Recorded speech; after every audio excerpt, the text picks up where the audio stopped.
विषय चल रहा है व्यवहार विद्या, जो व्यवहार भानु महर्षि दयानंद सरस्वती जी ने प्राणी मात्र के कल्याणार्थ हम सभी को दे रखा है। अब आगे प्रश्न किया जा रहा है, पठितवयम तदपि मृतवयम न पठितवयम तदपि मृतवयम दंतकटाकटेति किम कर्तव्यम। इस संस्कृत के वाक्य का अर्थ दे रखा है। एक हुड़दंगा है। हुड़दंगा उवाच, हुड़दंगा कहता है कि जो पढ़ता है वह भी मरता है और जो नहीं पढ़ता वह भी मरता है, फिर पढ़ने पढ़ाने में दांत कटाकट क्यों करना। इसका उत्तर दे रहे हैं, न विद्या बिना सौख्यम नारायणम जायते ध्रुवम अतो धर्मार्थमोक्षेभ्यो विद्याभ्यासम समाचरेत।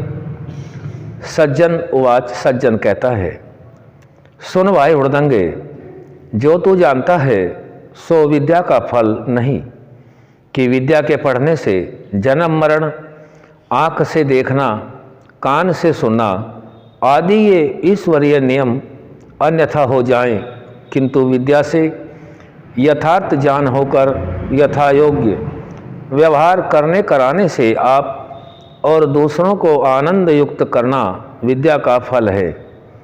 क्योंकि बिना विद्या के किसी मनुष्य को निश्चल सुख नहीं हो सकता। क्या भया किसी को क्षण भर सुख हुआ न हुआ सा है। किसी का सामर्थ्य नहीं है कि जो अविद्वान होकर धर्म, अर्थ, काम और मोक्ष को स्वरूप यथावत जानकर सिद्ध कर सके। इसलिए सबको उचित है कि इनकी सिद्धि के लिए विद्या का अभ्यास तन मन धन से किया और कराया करें। फिर हुड़दंगा कहता है, हम देखते हैं कि बहुत से मनुष्य विद्या पढ़े हुए दरिद्र और भीख मांगते हुए तथा बिना पढ़े हुए राज्य का आनंद भोगते हैं। सज्जन कहते हैं, उत्तर देते हैं, सुनो भाई, सुख दुख का योग आत्मा में हुआ करता है। जहाँ विद्या रूप सूर्य का अभाव और विद्या अंधकार का अभाव है, वहाँ दुखों की तो भरमार, सुखों की तो क्या ही कथा कहना है। और जहाँ विद्या प्रकाशित होकर अविद्या अंधकार को नष्ट कर देता है, उस आत्मा में सदा आनंद का योग और दुख को ठिकाना भी नहीं मिलता है। यह बात सुनकर के हुड़दंगा सिर धुनकर चुप हो गया।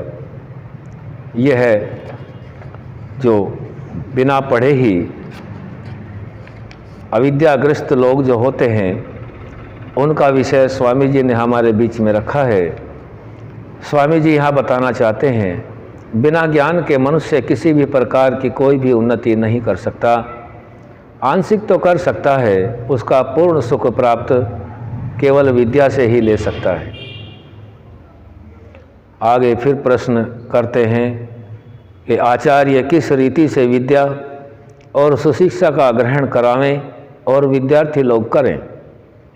उत्तर दे रहे हैं, आचार्य समाहित होकर ऐसी रीति से विद्या और सुशिक्षा करें कि जिससे आत्मा के भीतर सुनिश्चित अर्थ होकर उत्साह ही बढ़ता जाए। ऐसी चेष्टा व कर्म कभी न करें जिसको देख वा करके विद्यार्थी अधर्म युक्त हो जाएं। आगे फिर दृष्टांत देते हैं, हस्तक्रिया, यंत्र, कला कौशल, विचार आदि से विद्यार्थियों के आत्मा में पदार्थ इस प्रकार साक्षात करावें कि एक के जानने से हजारों पदार्थ यथावत जानते जाएं। अपने आत्मा में इस बात का ध्यान रखें कि जिस जिस प्रकार से संसार में विद्या धर्म आचरण की बढ़ती और मेरे पढ़ाए मनुष्य अविद्वान और कुशिक्षित होकर मेरी निंदा के कारण न हो जाएं, कि मैं ही विद्या के रोकने और अविद्या की वृद्धि का निमित्त मैं न गिना जाऊं। ऐसा न हो कि सर्वात्मा परमेश्वर के गुण कर्म स्वभाव से मेरे गुण कर्म स्वभाव विरुद्ध होने से मुझको महादुख भोगना हो। परम धन्य वे मनुष्य हैं कि जो अपने आत्मा के समान सुख में सुख, दुख में दुख, अन्य मनुष्यों का जानकर धार्मिकता को कदापि नहीं छोड़ते इत्यादि उत्तम व्यवहार आचार्य लोग नित्य करते जाएं। विद्यार्थी लोग भी जिन कर्मों से आचार्यों की प्रसन्नता होती जाए वैसे कर्म करें, जिससे उसका आत्मा संतुष्ट होकर चाहे कि ये लोग विद्या से युक्त होकर सदा प्रसन्न रहें। रात दिन विद्या ही के विचार में लगातार एक दूसरों के साथ प्रेम से परस्पर विद्या को बढ़ाते जाएं। जहाँ विषय व अधर्म की चर्चा भी होती हो वहाँ कभी खड़े भी न रहें। जहाँ जहाँ विद्या आदि व्यवहार और धर्म का व्याख्यान होता हो वहाँ से अलग कभी न रहें। भोजन छादन ऐसी रीति से करें कि जिससे कभी रोग, वीर्य, हानि व प्रमाद न बढ़े। जो बुद्धि के नाश करने हारे नशा के पदार्थ हों उनको ग्रहण भी न करें, किंतु जो ज्ञान बढ़ाने और रोग नाश करने हारे पदार्थ हैं उन्हीं का सेवन सदा किया करें। नित्य प्रति परमेश्वर का ध्यान, योगाभ्यास, बुद्धि का बढ़ाना, सत्य धर्म की निष्ठा और अधर्म का सर्वथा त्याग करते रहें। जो पढ़ने में विघ्न रूप कर्म हो उसको छोड़कर पूर्ण विद्या को प्राप्त करें इत्यादि दोनों के गुण और कर्म हैं। यह गुण कर्म विद्या प्राप्ति और आचार्य किस रीति से सिखाएं, विद्यार्थी का व्यवहार कैसा हो, यह विषय रखा गया है। आज यहीं तक, आगे फिर रखेंगे। ओम